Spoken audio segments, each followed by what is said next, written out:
Hello students, welcome to CBSE NCERT Solutions by Vedantu. So my name is Gopika and I'm going to be your zoology master teacher to solve all your exercise questions. I hope we are live. Let me check for 2 minutes if we are live. After that we quickly start the session. So those who are new to the channel, quickly go and subscribe to the channel as well, because this channel is going to help you solve all the NCERT solutions and it will give you the exact answer for your physics, chemistry and biology, which is a one-stop solution.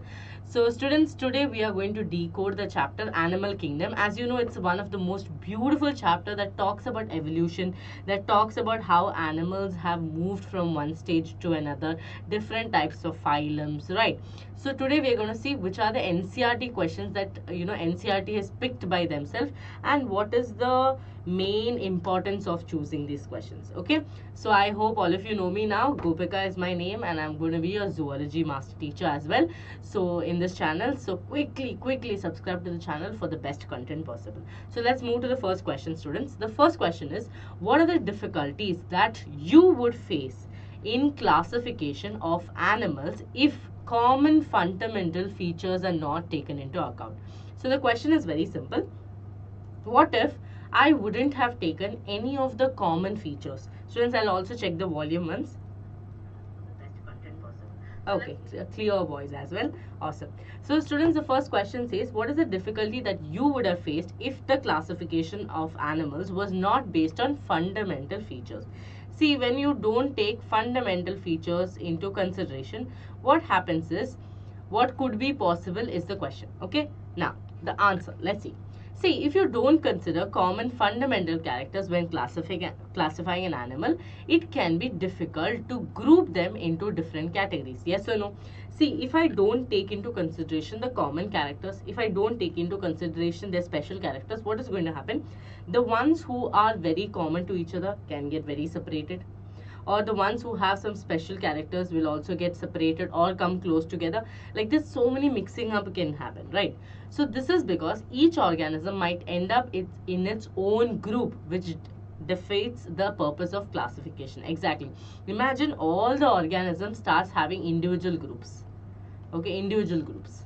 Like, okay, your name is Gopika, so you are an individual group. Your name is Akshay, you're an individual group. Your name is let's say Reshma, you're in an individual group. It wouldn't come as girls and boys. It would come as individual names into individual groups. So, see, we have to check the developmental pathway. We have to check the presence and absence of the vertebral column. We have to check the level of organization. Again, we have to check the presence and absence of body cavity. Are they coelomate, pseudo-coelomate, acoelomate, depending on that arrangement of the cells, nature of the coeloms. See, these kind of classification, when we do only, we'll get to understand. And especially I would say, students, evolutionary relationship matters a lot. Evolutionary relationship, which was one of the main reason why R.H. Whittaker's classification was a total hit, because he went to the evolutionary relationship. Once when we go back to our ancestors, always remember that it will never go wrong, right? You go through the ancestors, you see from where it has been followed, and you continue. So it is very important that if you don't take fundamental characters into consideration, then each animals would have a separate group by itself. Many animals would not even belong to any group. Many animals would be separated from each other. So this is what the first question is. I hope the first question was very clear. It is a very basic question. You can just answer it very casually, telling that yes, if I do not take fundamental characters into consideration or special characters into consideration, then there will be a lot of big separation, right? Very simple. Do not even take tension about this, okay? So I hope this was clear. Moving on to the next question, students. If you're given a specimen, what are the steps that you would follow to classify it? Very, very important. If I give you a specimen, anything for that matter, okay, anything for that matter, could be a small insect, could be a small organism, something I have given in your hand. Now, how would you go about it? How would you classify it is the question, okay? Let's see the answer. See, first of all, you will determine the level of organization. That means, is this organism cellular? Is this organism tissue? Is this organism organ level or organ system? Right? A complete organ system. So I give you an organism, you checked, okay ma'am, this is not cellular, this is tissue level of organization. Okay, fine, you write it as tissue level of organization. Next, what will you check? You will check for the body symmetry. That is, you will classify the organism based on if they will be bilaterally symmetrical or if they will be radially symmetrical. That is, if I cut them into one plane, in one plane they will be into two halves, or if I cut them from any planes, they will be into equal halves. Depending on that, I will be able to do one classification, yes or no. So I can classify it as radially or bilaterally symmetrical or even asymmetrical. There are a lot of organisms where if I cut them, now the example, this remote, okay, now if I cut it this way, I will be able to get an equal half. But if I cut it this way, I have to take the measurement and then cut it this way. Let's say some random object, okay, which does not have any shape, anything, okay, this bottle, okay. Now imagine this bottle is not even this much shape. If I cut them, okay, if I cut it, what is going to happen?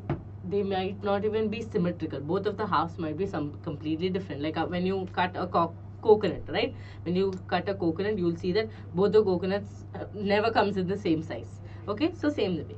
Now, next you will see classify based on germ layers. This is very, very important. That is, if it is diploblastic or triploblastic. And students, remember, these are the basic things that you study, okay? Basic points that you study in animal kingdom. Right, when you study Porifera, when you study your Platyhelminthes, Ascalminthes, anything for that matter, these are the few points that you always focus on. That is, if they are cellular, tissue or organ, if they are radially or bilaterally symmetrical, if they are diploblastic or triploblastic. Okay. Now, other features are, you can also consider other features like presence and absence of a body cavity, type of coelom development, type of true coelom. All this you can take into consideration. Much more classifications are there. See, these are the general. Okay. This is general. Now, if we go further, okay, let's say I'm asking you to check the specialized characteristics. Then you will notice that these people have some pores on them, or these people have jointed appendages, okay, or they have wings for movement. So like that, you will start seeing many specialized characteristics. Depending on the specialized characteristics also, you can write that these organisms have these kind of specialized characteristics, so they will belong here, right? So I hope this question was clear. Again, a very simple basic question this was.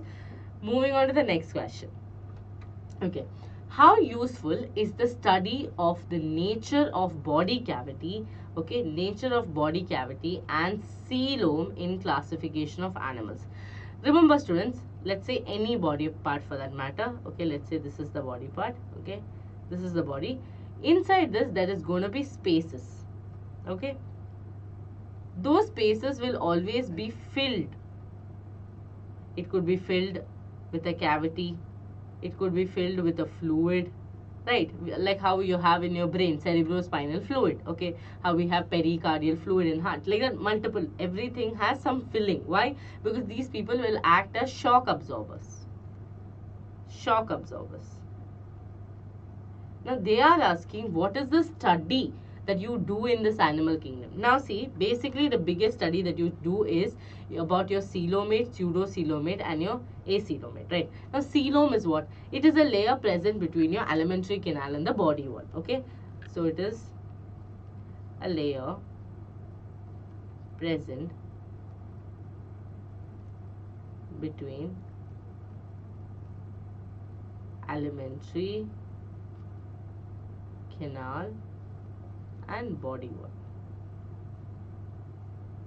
A layer, okay, a layer. Now, depending on if this layer is present, truly present, if this layer is present like as pouches, or if this layer is not at all present, we can categorize animals into three types.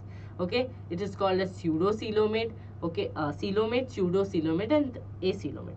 Now students, coelomate, from the name itself you understand, they have true coelom. Okay, they have true coelom. And they are mesodermal in origin. Okay, they are mesodermal in origin.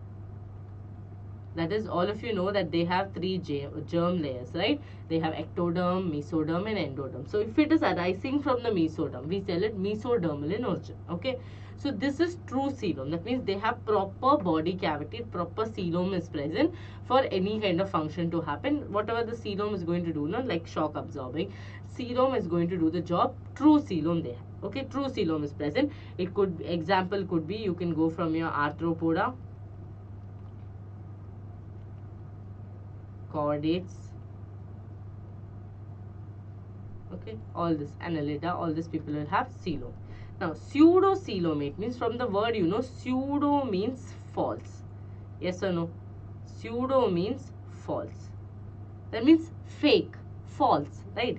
Now this pseudo coelomate means what, ma'am? See, coelom is present, but it is not a true coelom. These are present in the form of pouches. Okay, I'll show you the image. Pouch-like structures. Pouch-like structures. Now, when pouch-like structures come, we'll have a doubt. Wait, this is not true coelom, because true coelom means it should be a proper layer. Okay, it should be a proper layer. That is how I can call it a true coelom. Imagine the same layer is in the form of pouches. How can I call it true coelom, students? I will not be able to call it a true coelom, right? So this is called a pseudo coelomate. Okay, pseudo coelomate. You have example as ascalminthus. Okay, ascalminthus. That is your roundworms. Ascalminthus. Then students, acoelomate. No coelom at all, right? Coelom is completely absent. No tension at all. This is there in your lower, your coelentrates, cnidaria, all this will have no coelom at all. Okay, acoelomates. Got it? No coelom at all. So this is the category. Now I'll show you a diagram. Look here.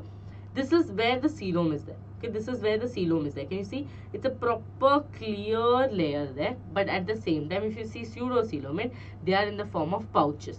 Can you see? They're in the form of pouches. Look at acoelomate. Such a classification is not even there, right? All the layers are just present continuously. No coelom, nothing is there.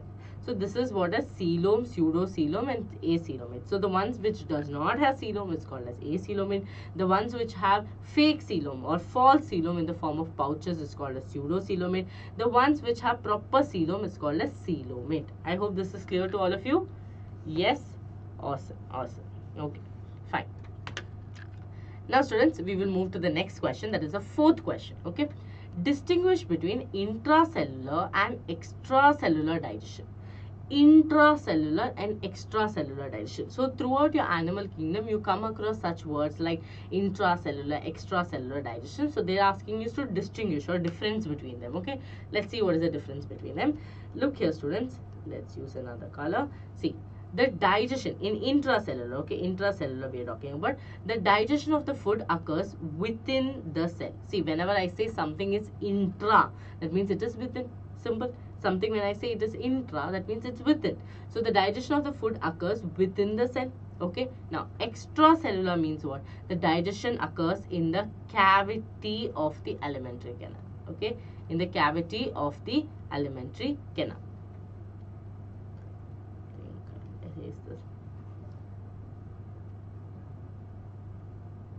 Okay.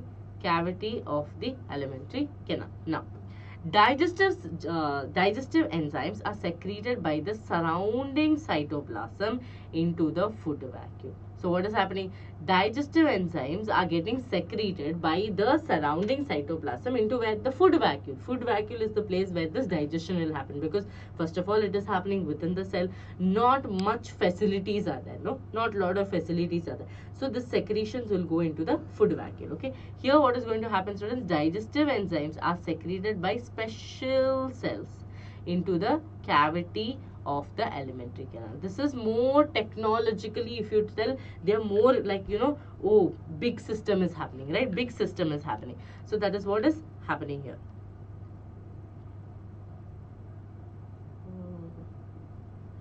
Okay. Now, digestive products are diffused into the cytoplasm. Okay. Digestive products are diffused into the cytoplasm. Here what is happening?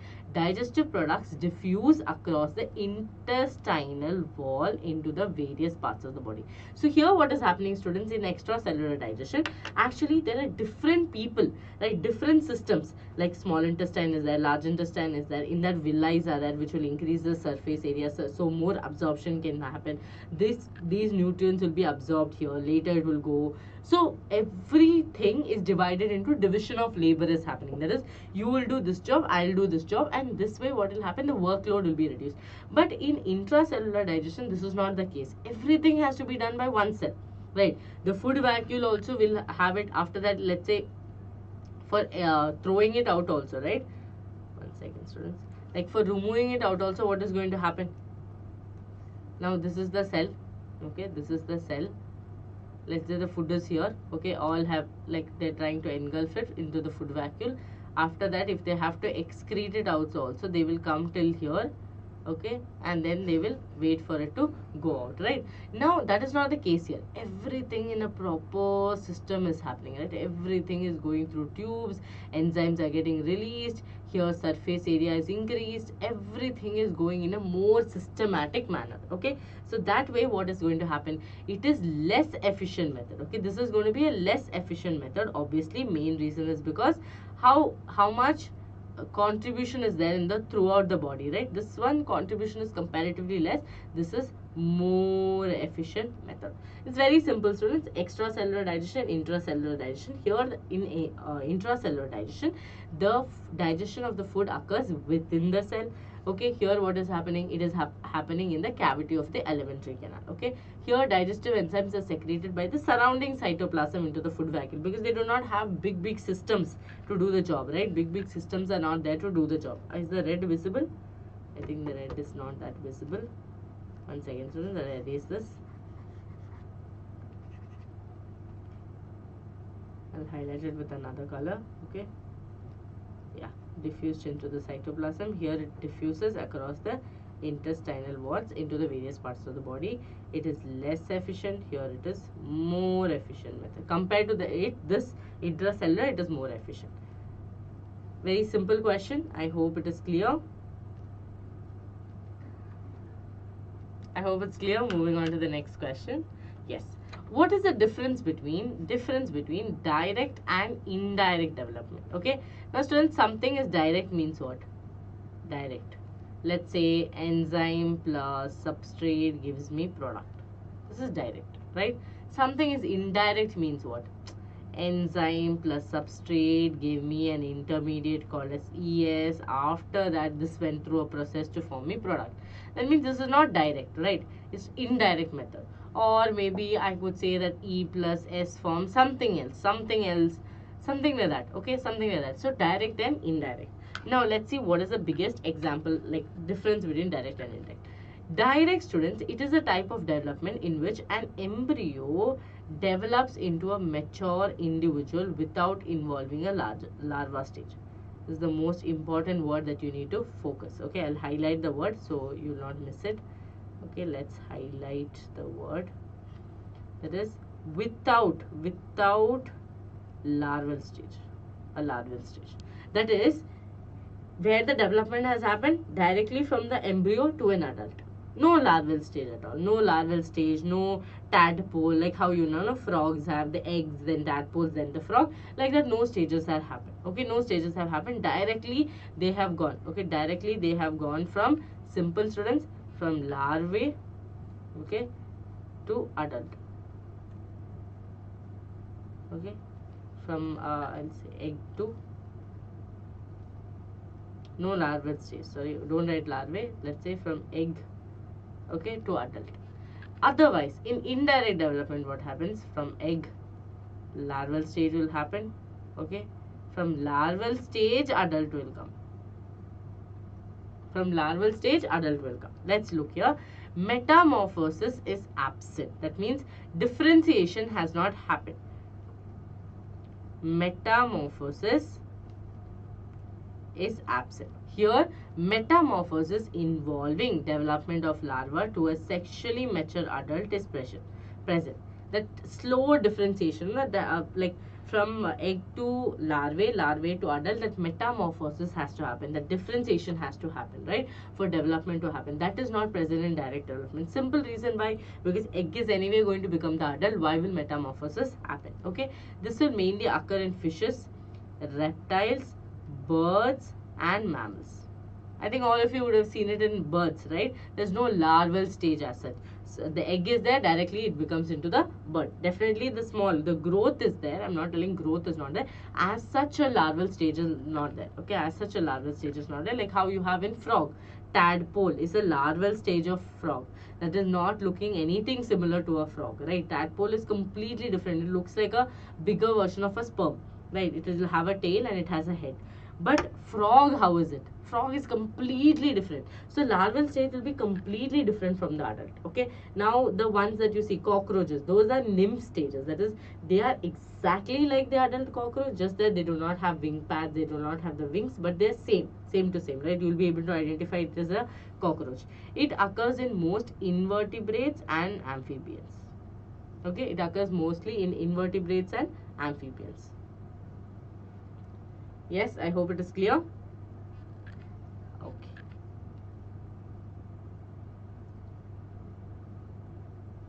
Yes, so this is indirect and direct. Very simple, students. Just remember this: egg to adult, okay, egg to adult, egg to larval to adult. So here what is going to happen? Metamorphosis will happen. Okay, metamorphosis will happen. That is, differentiation will happen. Egg to larval, larval to adult. Here what is going to happen? This is mainly seen in your invertebrates. Okay, invertebrates. It will happen mainly in your invertebrates and amphibians. Here it is mainly going to see in birds, okay, reptiles. Cobra also you would have seen. No, cobra will be the baby cobra. It will not have a larval stage as such. Okay. I hope this question is clear. Moving on to the next question. Now, question number 6. What is the question? What are the peculiar features that you find in a parasitic platyhelminthes? First of all, platyhelminthes is also called as flatworm. Flatworm, okay, and the flatworm that all of you can remember is tapeworm, which is in your intestine. Okay, intestine, we call it other words as Taenia solium. Okay, Taenia solium. So this one is present in our intestine, and this is completely flat. Okay, like this, we can see it like this. It will be, okay, completely flattened. Now they're asking for them to survive as a parasite. Okay, for them to survive as a parasite, what are the adaptations they would have made? Okay, that is the one side of this question. First of all, they have dorsally flattened body. Students, if the parasite is completely flat, right? If let's say this paper, okay, let's say this paper, okay, it's completely flat. Wherever I put it, I don't have an issue. No weight is there, nothing is there. It's completely flat. Now imagine this same paper has to enter into a parasite body. No problem with it be there because they're completely flattened. So platyhelminthes or the flatworms actually help in easy access to the host body. Okay, now hooks and suckers, this will let them to hook, okay, or attach themselves to the host body. Okay, attach themselves to the host body. So hook and suckers also not only help them attach, students, also helps them take the nutrients, right? Take the or utilize the nutrients from the host body.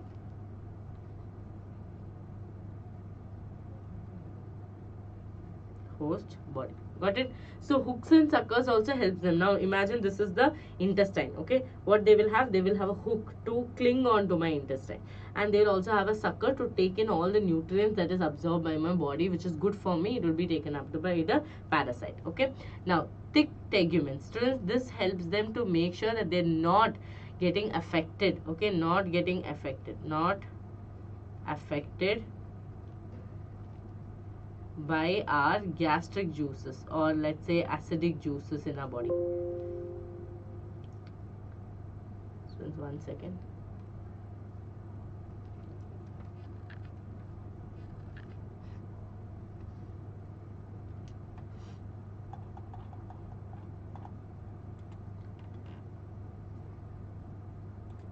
Okay, not affected by gastric juices, or let's say acidic, okay, acidic medium in our body, medium in the host.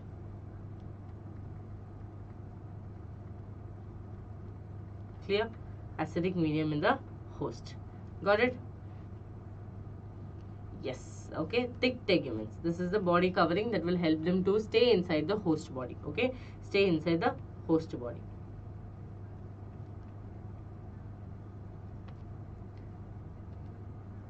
These are the main three developments that they have done. That they're dorsoventrally flattened, hooks and suckers are there to hold them together to the intestine, and at the same time, thick teguments are there. That is body coverings that will help them to stay in the host body. Okay, you put how much of an acid you want. I am not going to be bothered because I have thick teguments, right? That is the attitude that these people hold. Is this clear? Yes. I think you cannot see because of the mic. Huh? Just pushing this.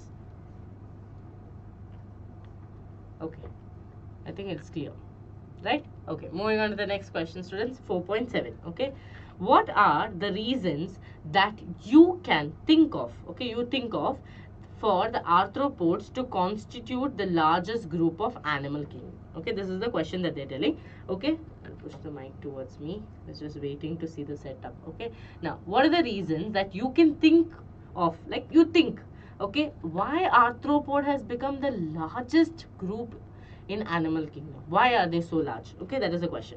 First of all, students, most importantly, they have jointed appendages. The name arthropod itself comes from the word jointed appendages, right? Arthropoda itself means jointed appendages.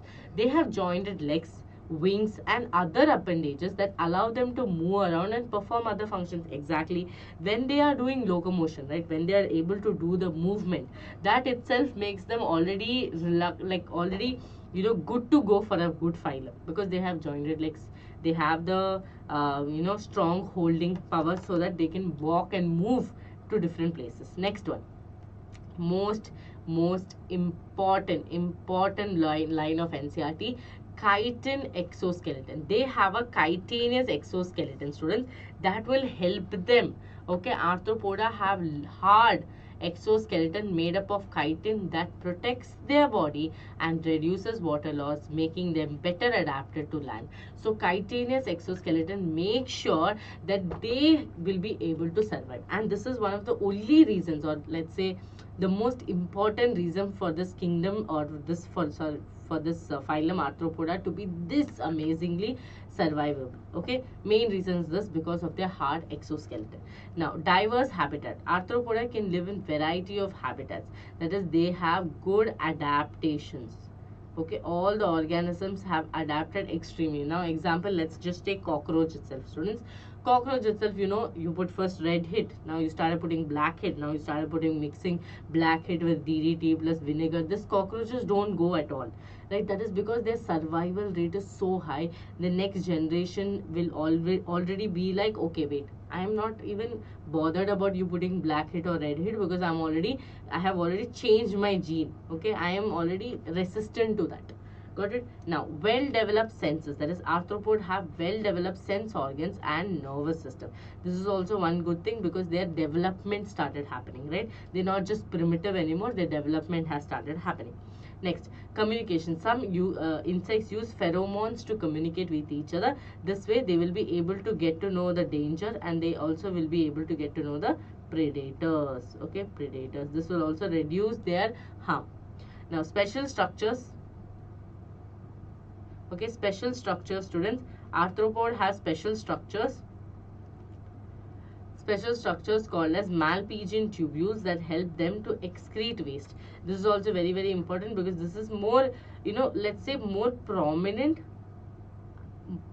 structures, because till now we were only studying about what we were studying about. Okay, nephridia is there, protonephridia is there, but these people have Malpighian tubules that actually help them to excrete waste material. So here the main reason is, first of all, jointed appendages. Okay, jointed appendages. So let's just write it here.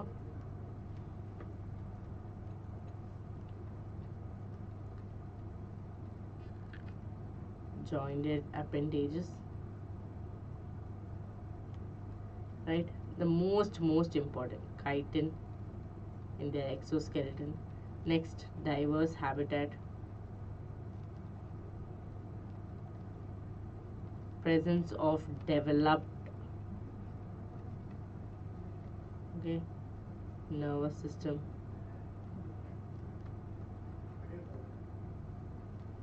and they have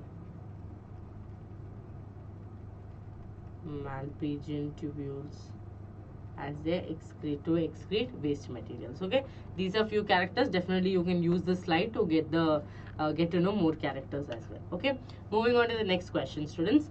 4.8 question. Water vascular system is a characteristic of which group of the following?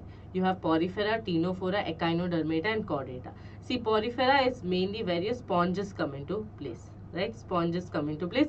They also have a water canal system. They do not have a water vascular system. They have a water canal system. Okay, these people have a water canal system. Okay, water canal system. Okay, and now ctenophora, you have echinodermata, chordata. Ctenophora, you know, we have never ever spoke about any water vascular system and nothing like that we have spoke. Okay, echinodermata, students, that is your starfish, right? Starfish, brittle fish. These people have an extremely good water vascular system with tube feet around them. Okay, so this is the answer for the question. Echinodermata are the ones who have the extreme good water vascular system, where they have proper for movement as well as to take in the food. For all this water vascular system is very helpful. Okay, it's a very direct MCQ kind of a question. Now, all vertebrates are chordates. Moving on to the next question. All vertebrates are chordates, but all chordates are not vertebrates. Justify the statement. So once again, let's go. All vertebrates, that means all the ones who have vertebral column. Okay, all the ones who have vertebral column are chordates. Okay, but all chordates, the ones who have notochord, all that, no, all chordates are not vertebrates. This is kind of, I hope you understood now itself, but let's see. See, the notochord in embryos of vertebrates is replaced by vertebral column in adults. Okay, so the notochord in the embryos of vertebrates are replaced by vertebral column in adults. Some example of chordates that are not vertebrates. See, understand, students, chordates, again, you have different categories, right? You have chordates like you have cephalochordates. Okay, now you have urochordates. Now in this around, you notice that they are chordate, or the notochord is only present in the tail region, present only in the head region. Okay, now these people, how will I call them vertebrates? If their notochord has developed into a vertebral column, I will call it vertebrata. But there are a lot of chordates that are not vertebrata, that is, they are non-vertebrates, like the ones who have only that is notochord in the head region. Now how can I call them? They do not have vertebral column. So includes tunicates, lancelets. These invertebrate chordates have a notochord but does not develop into a vertebral column. This is the simplest explanation, that if notochord has developed into vertebral column, I will call it vertebrata. But it's not necessary that all the notochords, okay, all the notochords will develop into vertebral column. This is not necessary.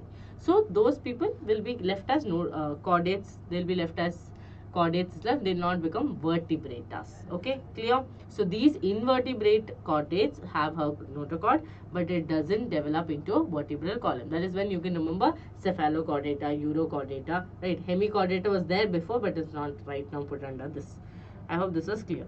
Okay, yes, moving on to the next question. Question number 10. How important is the presence of air bladder in Pisces? Pisces is fishes. Okay, fishes. How important is the presence of air bladder in Pisces is the question. Okay, hydrate yourself, students. Drink some water.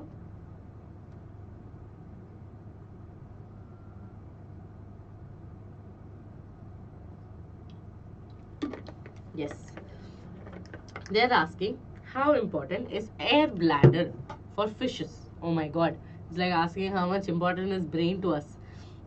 See, first of all, it will help them to ascend and descend, that is, help them to move up and down. Okay, air bladder will make sure that they can move up and down, okay, without expending enough energy while swimming. They do not have to waste a lot of energy. Imagine your body is entirely like heavy and you have to move through something that is lightweight, like you have to move through water.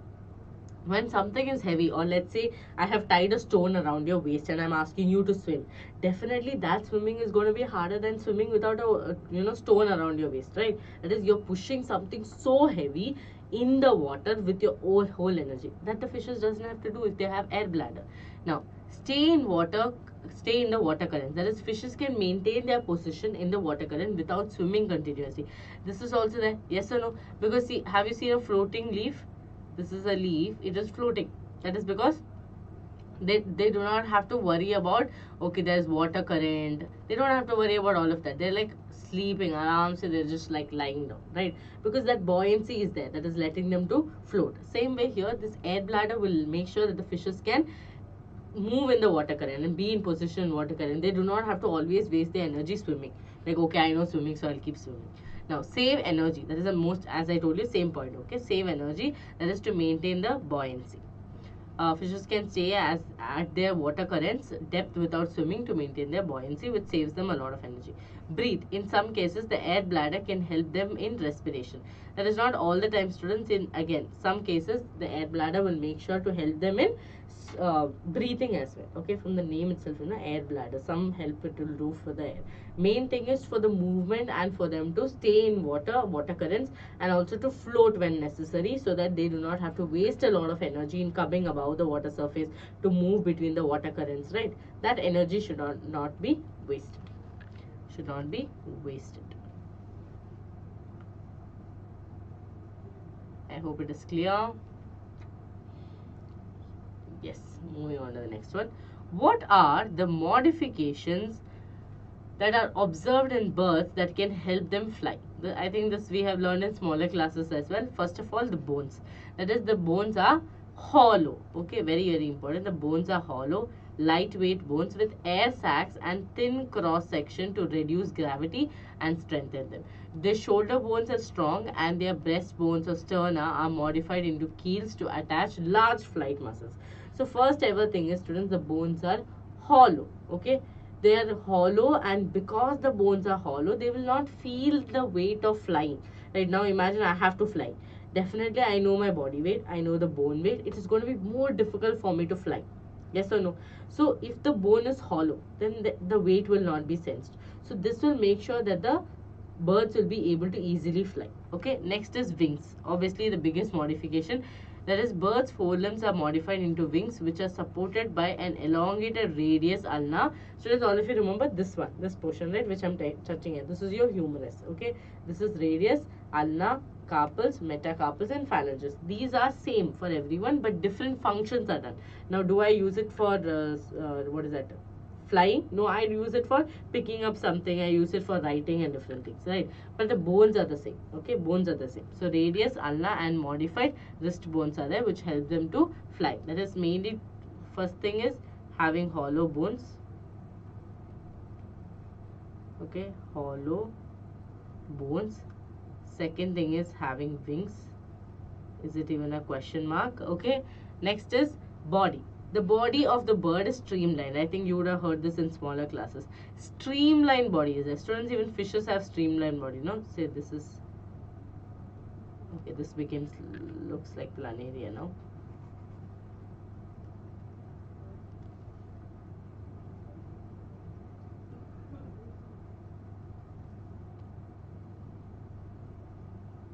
This is how your fish looks, no? This is streamlined body. Okay, this is streamlined body. That means tapering to both the ends, and in the middle only the weight will be there. So this way what will happen, students, if it is tapering at the tip, they'll be able to easily move through the air, easily move through the water current. Same thing even the birds have. They have streamlined bodies to reduce the air resistance and allow for rapid smooth movement. Okay, so they'll be able to move through the air, they'll be able to fight through the air. Got it? Now, feathers. Birds have light smooth feathers for insulation. Okay, this will help them to provide that covering, and whatever height they are flying, that balance will be given by the feathers. Now hind limbs, birds use their hind limb for walking, perching and swimming. And if you have all noticed, pigeon is actually a bird, but pigeon forgets that most of the time. If you notice pigeon, you will always see it walking in front of your two-wheelers, in front of the car, or in front of lorries. These people will keep walking because they forget many times that they're a bird and they can fly and they have wings. Okay, I have always thought that these pigeons have some malfunctioning because they always forget and they walk, like they walk as if they're going for jogging, like I want to be healthy, I'm going to walk like, kilometers and kilometers, and they'll keep walking even if there is a big vehicle in front of them honking at them, least bothered. They forget that they have wings. Okay, so they use maximum of their hind limbs. Other features are, students, they have higher metabolic rates to provide energy for flight and additional air sacs. This is very, very important. Okay, additional air sacs, that is other than the supply of air that they're getting through their lungs. Okay, they have air sacs with them. Okay, air sacs with them to supply, this is a supplementary air supply. Okay, to supplement more air to them. This will make sure that whatever height they are at, whatever altitude they are getting enough air for breathing in. Okay, I hope this question was clear. It's an easy question, right? Chalo, next question. Could the number of eggs or young ones produced by an oviparous and viviparous mother be equal, and why? Okay, very nice question. That is, could the number of eggs or the young ones of an oviparous and viviparous mother be equal, and why? I know all of you know the answer. The answer is obviously going to be no. Okay, because how can egg and the young ones have the same equal number? So here the answer is, the number of eggs or the young ones produced by an oviparous and viviparous mother cannot be equal because the development of young ones takes place in different ways in each type of animal. That is, students, in oviparous, lay eggs outside their bodies where their young ones develop. Because the eggs are more exposed to the environmental condition and predators, oviparous animals lay more eggs to ensure that at least one embryo develops. For example, chicken lay eggs and keep them warm until they hatch. Now, all of you know that we all use chicken egg, right? Even if you're cultivating or growing a chicken, we know that immediately we'll take the egg, because if we don't take the egg, then the mother, the hen, will hatch and sit on that and hatch. And it's not necessary that all the egg hatches also. So what these oviparous animals do is they lay more eggs to make sure that embryos will come out, like the babies will come out. Okay, but in viviparous, is that the case? Not at all. Okay, now develop young ones inside the body where they receive prenatal care and protection. Okay, prenatal care means, students, what? We are providing all the nourishments inside the body. Now all the thing that they have to do is they have to come out. Right, they have to come out and they'll be fully healthy. Right, hand grow, everything growth would have happened, everything would have happened because all the nourishment has been given in the womb of the mother. Okay, in the womb of the mother has given what is that, nutrition, vitamins, everything is being given to the baby. Because of this, viviparous animals produce fewer eggs, usually just one or few per cycle. Yes or no? We do not form, now say elephant, it will not form every year. No, it will take its own time. Okay, now dogs, even though they form more babies, but still the period will be longer compared to a hen. So oviparous and viviparous, lot of difference is there. It can never be equal. Okay, one has to take care outside, one has to go through it inside. Okay, clear?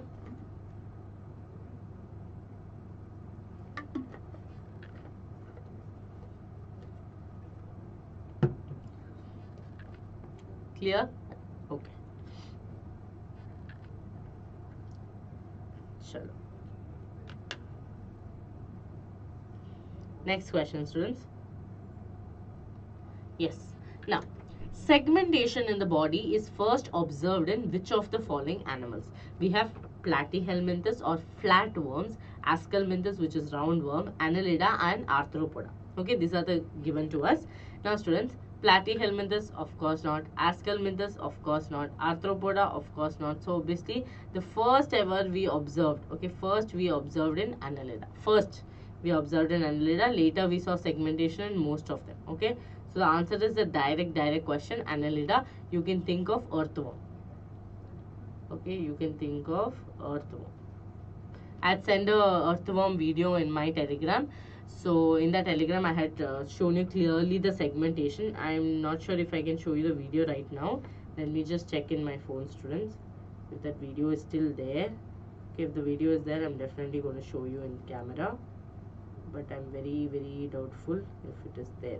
Okay, small video of your earthworm segmentation. I'll show you from my Telegram. You can see beautiful segmentations. Okay, you can see beautiful segmentations. Let me show you. Let me show you.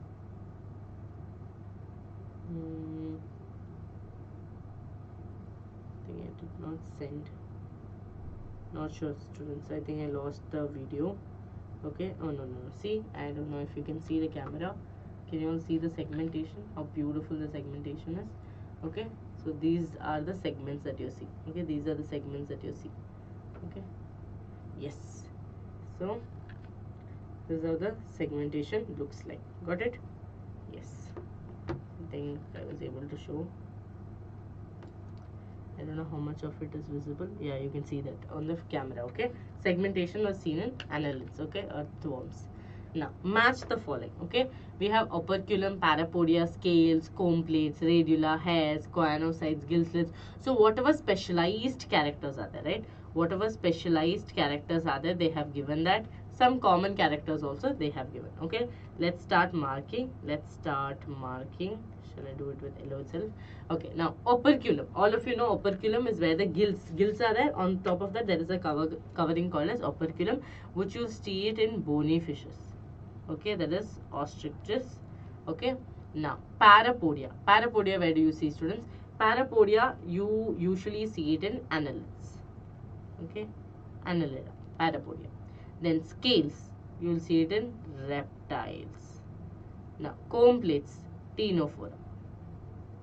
Ctenophora have comb plates. Radula is one of the specialized characteristics of mollusca. Okay, hairs, we have mammals. Okay, we have mammals. Choanocytes. Choanocytes is in porifera. Okay, choanocytes in porifera.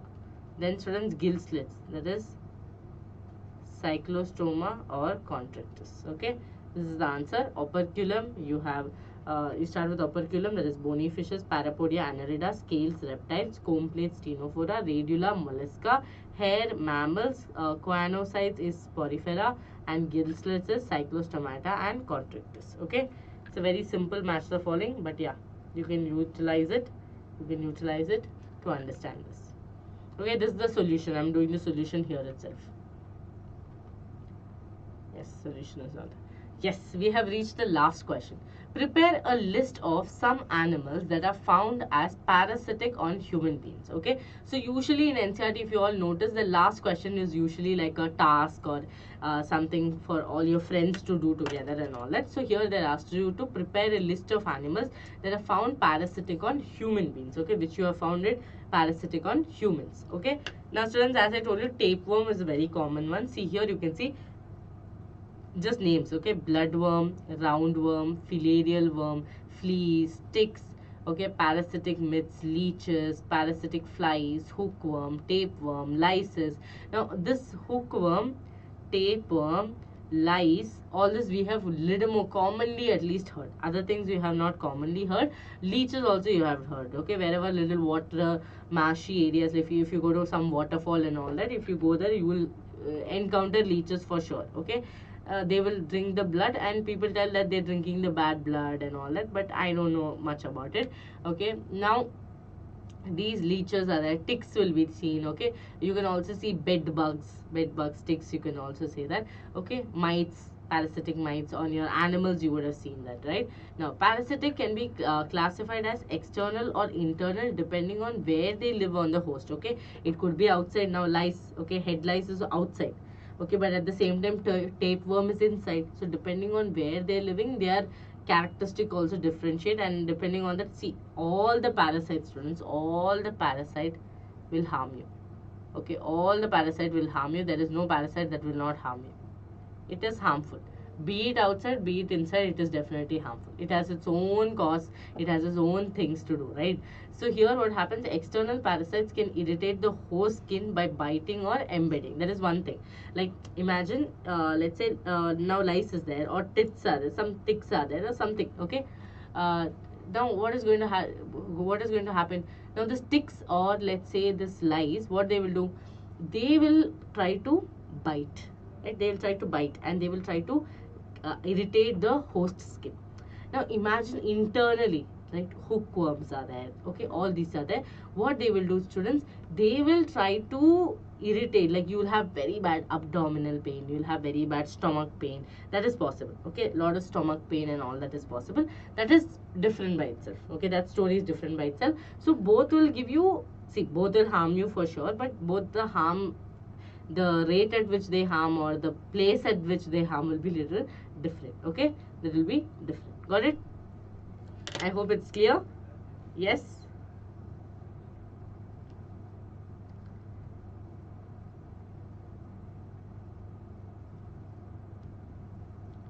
Don't get confused with tit birds, okay? When you write ticks, no, this is the bird. Tit is the word. Tit birds. Okay, they're the small, beautiful birds. Many students write instead of tits, okay? Tits we used to tell before, okay? But we don't say it anymore because again birds are there. So you can also make the spelling mistake. So make sure that you don't make the spelling mistake. You write ticks, okay? Ticks. Yes, okay. Yes, bloodworm, roundworm, filarial worm, fleas, ticks, mites, leeches, parasites, hookworm, tapeworm, lysis. Okay, same thing. External, internal. External means it will give you itchings and other things. Internal means they'll give you pain, abdominal pain. Now, students, internal, for a longer time you might not know. Okay, like now tapeworm also, they tell that you don't know for a longer time. But if you consume a lot of unnecessary food and you feel like, okay, infection is like, there is a chance of you getting diarrhea very commonly, and all the times what happens is abdominal pain will increase. Okay, day to day it will increase and you will have very bad irritation in your abdominal area, and that is when you get to know that you have a tapeworm allergy. But same way if you have like amoebiasis, okay, which is caused by entamoeba histolytica, now that also comes from your contaminated food, okay?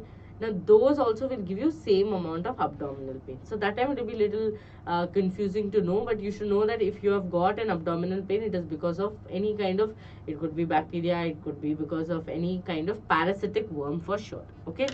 Parasitic worm for sure. Yes. I hope it was clear. If you really like the session, let me know in the chat box how the session was, students. And if you want these notes, please let me know that also in the comments. I'll be posting it on the Telegram, on my Telegram, because we don't have a Telegram right now for this. If we have a Telegram, definitely I'll post it there. You can see all the questions are dealt, students. Around 15 questions were there. All the 15 I have done with the help of notes itself, because writing so much will consume a lot of time. I do not want to waste any time of yours. So that's it for today. Thank you so much for joining. See you all in the next class with the next session. Please let me know in the comments which chapter you want next, and I'll be doing an explanation for that.